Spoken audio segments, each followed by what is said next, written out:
Hi guys, welcome to another episode of Books and Beers, the third one in this Movember series. I hope you guys have enjoyed. We have a very special book. If you haven't seen Falcon's video, he reviewed Naked Economics for all you economists out there. I actually have it right here. I'm definitely looking forward to reading it.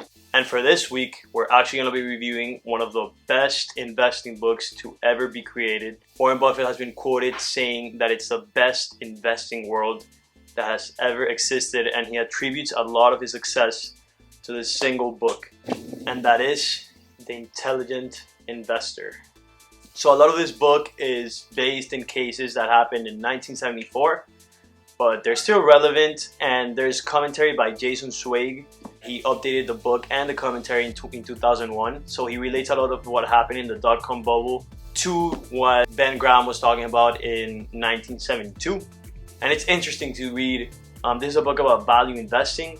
Value investing is basically just investing in a company because you believe in the company, you believe in the business plan, you believe there's a value in the company, rather than quant investing, which deals with graphs, momentum. It's basically a computer investing. So this is purely personal human analysis of a company and when to invest it.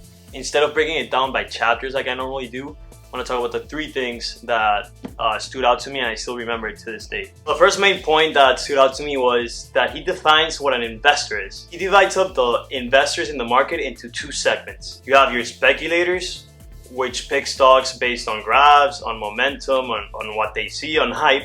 And then you have your investors, which invest in the value of a company. He then further divides investors into two categories: active investors and passive investors. He calls active investors those that go into the financial statements, take out the numbers, construct different valuation models such as a discounted cash flow, comparable valuation, present transaction analysis, and then after all that, reach a valuation for what they think the company's worth.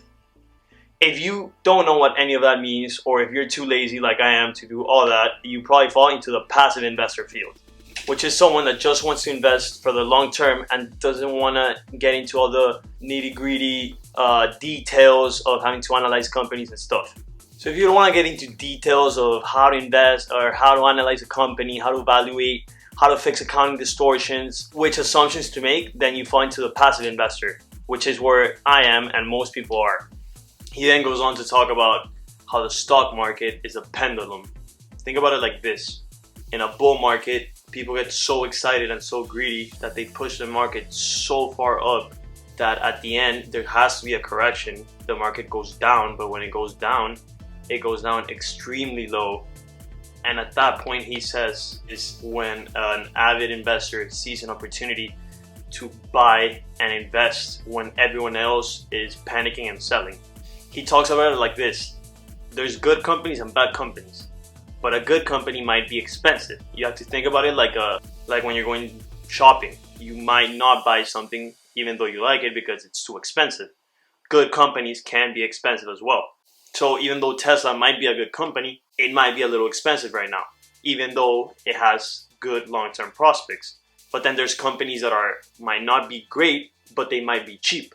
So a personal example, when I was reading this book and everything was going on, I remember I looked at American Airlines, Southwest Airlines, United Airlines, SPG, Simon Property Group, and I started thinking, should I buy these companies? And then I reached another important point in the book, which was that you should not invest in single stocks unless you're willing to put the work and research in to conduct valuations, read the financial statements, read the management discussion and analysis, and a lot more stuff. When I reached that point, I told myself, okay, maybe not invest in individual stocks. Why not invest in index funds or ETFs? So instead of investing in SPG or American Airlines, you can invest in the S&P 500 retail ETF and in JETS, which is an ETF that tracks a bunch of airline companies. And if you would have done this in March, when you thought that people overreacted to the news, you would have made some decent returns. You wouldn't have made 1,000% returns like other people are making investing in options, puts. But for every one person that makes a lot of money, you don't know about all the people that lose insane amounts of money. And at the end, I think one of the main points it brings is that slow and steady wins the race.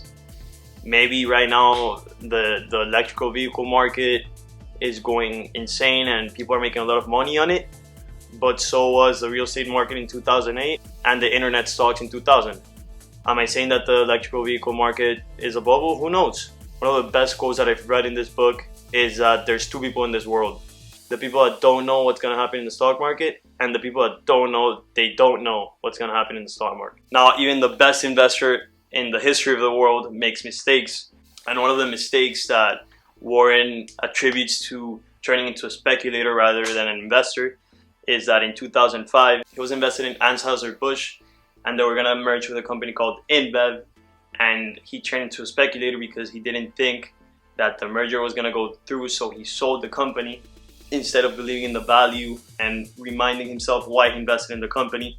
And at the end, the merger went through and the company ended up being a success. And here's where our beer comes in, one of the many in their portfolio, and that's Michelob Ultra, who has recently been the sponsor for the NBA, bringing back some editing magic. There we go. Salud. It's very light. You can probably go to the beach and drink like 5 or 6 of these. Of course, always drink responsibly. I'm gonna give it a 3.8. 3.8 out of 5. Good beer. Now, as for the book, I'm gonna cheat a little and I'm gonna say that if you love finance, maybe if you study finance and you wanna learn more about finance, I definitely recommend, I think this is a must read for you. However, if you don't like or study finance, I'd say this is a not read for you, just because there's a lot of terminology that you might not understand. It's a book from 1972. The writing's pretty hard. It talks about companies in 1972. The commentary does a great job bringing things back to today, but it's still a tough book to follow. As for the rating, I'm gonna give it, I love finance, so I definitely enjoyed it. I'm gonna give it a 4.4, and it's not a 5 just because there's a lot of things that get lost in translation, obviously from 1972. A lot of things that are not seen as much in the finance world nowadays. But hopefully Falcon has some good insight with next week's book, which is a little more current. If you haven't subscribed, please subscribe, like the video, get your book with our link in the bio, and we'll see you next week with Falcon's review. Thank you so much and have a good week.